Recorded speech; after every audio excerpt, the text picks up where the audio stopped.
Penembakan terhadap calon presiden Donald Trump saat berkampanye di Pennsylvania menjadi sorotan terpopuler dunia pada pekan ini. Sentimen pun bermunculan dalam perjalanan Pilpres Amerika Serikat 2024. Kami bahas bersama Dudi Rudianto, founder Envelope Big Data Analytics. Selamat siang, Mas Dudi. Selamat siang, Mbak Tiffany. Baik, apa yang Anda cermati perubahan sentimen di lini masa usai insiden penembakan terhadap calon presiden Donald Trump beberapa waktu lalu, Mas Dudi? Iya, pada prinsipnya begini, menurut analitik Evelo, tidak akan ramai politik Amerika kalau memang tidak melibatkan Trump. Pasti kalau Trump ada, itu akan ramai. Saat Trump tiarap, karena kasus hukum yang dihadapinya, maka politik Amerika bisa dibilang datar-datar saja.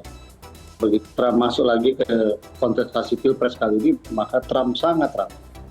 Nah, dampak dari keramaian yang diciptakan oleh Trump ini bertambah ramai lagi, terjadi peningkatan percakapan yang luar biasa. Evelo mencatat hampir 900% meningkat pada 14 Juli kemarin, percakapan masyarakat di Amerika Serikat dan dunia terhadap penembakan yang terjadi pada Trump. Dan segala macam teori berkembang di sekitar penembakan ini, baik adanya teori konspirasi, kemudian keterlibatan Biden dan aparatnya, bahkan banyak juga pihak yang menuduh bahwa Demokratlah dibalik aksi yang kemudian dianggap nyaris membahayakan nyawa dari Trump. Evelo mencatat jumlah sentimen meningkat di Amerika dan seluruh dunia menjadi sangat negatif terhadap pelaksanaan Pilpres di Amerika kali ini, yang disebut-sebut oleh orang sebagai political violence, sebesar 58,5% dan hanya 10% komentar publik yang kami catat mencapai angka hingga mencapai 94 juta percakapan hingga hari ini, itu bersentimen positif. Dengan kata lain, dunia memandang sekarang sentimen terhadap pelaksanaan demokrasi Amerika Serikat sangat negatif, kira-kira begitu, 58,5%.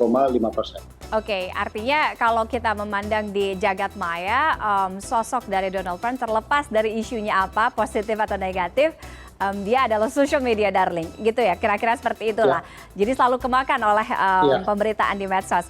Tapi pertanyaannya begini juga, Mas Dudi, ketika kemarin insiden penembakan itu, quote unquote, apakah kondisi ini menguntungkan terhadap Donald Trump dalam perjalanannya di Pilpres kali ini, khususnya bagaimana sosoknya di media sosial. Terlepas selama ini kan banyak kontroversi terkait masalah hukum terakhir juga gitu. Apakah ini akan menjadi menguntungkan sehingga ini jadi berbalik kepada dia menghadirkan atau menampilkan justru sentimen-sentimen positif, dan sebaliknya kepada Joe Biden akhirnya jadi merugikan. Itu terlihat juga tidak, Mas Dudi? Sangat terlihat, Mbak Tiffany. Jadi Trump ini memang kami menyebutnya di Evelo sebagai sosok yang kita bisa katakan anomali. 2021 sejak Trump menyatakan tidak aktif di media sosial Twitter karena di-ban oleh pemilik Twitter saat itu, Donald Trump ini menjadi tokoh paling luar biasa terkenalnya di jagat TikTok. Oke. Jadi Evelo sudah melakukan perbandingan Trump dengan seluruh tokoh politik dunia dari berbagai belahan negara. Hasilnya, Trump itu adalah tokoh politik yang paling dikenal oleh warga TikTok dunia hari ini. Trump itu mencapai jumlah penayangan hingga 70 miliar kali dengan jumlah video tersebar di TikTok sebanyak 8 juta kali. Dan hampir sebagian besar video-video itu adalah potongan-potongan video yang berisi cara kampanye Trump yang kami sebut sebagai confirmation bias, yaitu usaha Trump untuk mengkonfirmasi publik bahwa apa yang dia yakini, apa yang dia katakan, apa yang dia perjuangkan benar adanya. Sebagai contoh begini, Trump itu meyakini bahwa saat dia menjadi presiden, Putin tidak menginvasi negara manapun. Justru Ukraina diinvasi oleh Putin itu pada saat Biden berkuasa. Begitu juga pada saat Crimea dianeksasi oleh Rusia, Trump menuduh presiden sebelumnya itu tidak mampu berbuat apa-apa. Jadi dengan kata lain, Trump ini melancarkan kampanye yang disebut confirmation bias, dan penembakan kali ini adalah bentuk dari konfirmasi kebenaran yang dia yakini, dia katakan, dia perjuangkan. Memang di sekitar kita ini ada ancaman yang sangat besar. Oke. Sehingga kita harus memperkuat posisi kita baik secara internal, regional, kawasan maupun dunia. Jadi dengan kata lain kita bisa simpulkan bahwa penembakan yang terjadi pada Trump dan hanya melukai sedikit bagian dari telinga kanannya ini justru sangat menguntungkan kampanye dan perjuangan politik Trump dibandingkan apa yang selama ini diperjuangkan oleh Biden.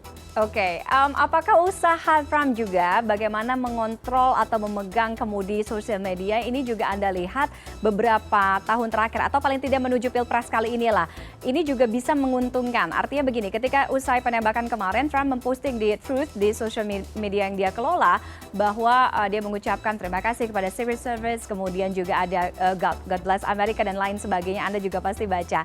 Artinya apakah ini juga memunculkan sentimen-sentimen bagaimana Trump ini mampu mengendalikan media sosial untuk bisa mendekatkan dirinya dengan para votersnya?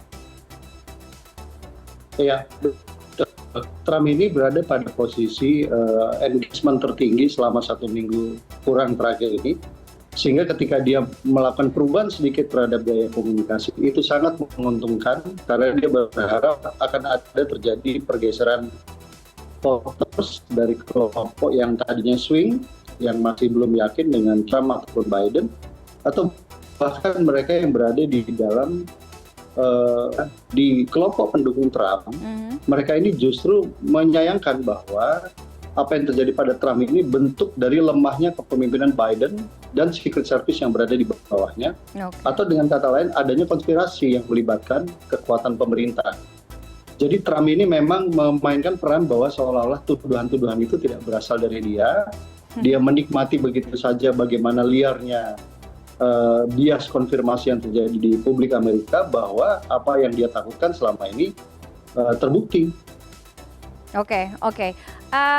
Mas Dudi, sedikit saja bagaimana kita mencermati pergerakan situasi di media sosial dalam perjalanan Pilpres 2024 kali ini. Anda melihat apakah disinformasi ini menjadi ancaman terhadap kondisi atau iklim politik di Amerika Serikat saat ini?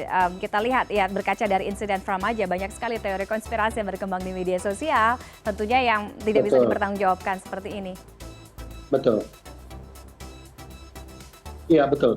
Jadi kurang dari setengah jam sejak Trump resmi dinyatakan ditembak oleh seorang pemuda, maka hoax itu berkembang sangat luar biasa di Amerika begitu, dan sempat menjadi semacam konsumsi yang dipercaya oleh publik bahwa penembaknya itu adalah orang yang sangat berafiliasi dengan Demokrat, begitu ya. Itu adalah hoax yang pertama. Kemudian berkembang juga teori konspirasi yang menyatakan bahwa memang keterlibatan sejumlah tokoh, sejumlah media, dan seterusnya itu berada di balik penembakan Trump gitu ya, dan seterusnya. Hingga hari ini pun, hingga detik kita berdiskusi kali ini, teori konspirasi di balik penembakan Trump itu masih berkembang. Bahkan tidak jarang hoax itu beredar dari kalangan yang harusnya menjadi sumber dari verifikasi. Misalkan dari beberapa jurnalis investigasi di Amerika,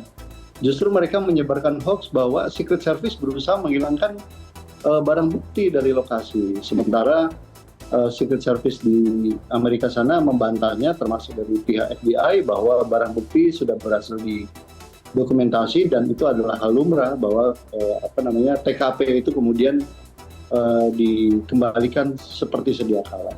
Jadi dengan kata lain, hoax ini berkembang luar biasa, dan sekali lagi karena korbannya adalah Trump, nampaknya kubu Republik dan Trump ini menikmati sekali hoax yang berkembang, dan kami mencurigai bahwa hoax itu sengaja dikipas-kipasi biar terus menyudutkan Biden dan aparatur pemerintahan.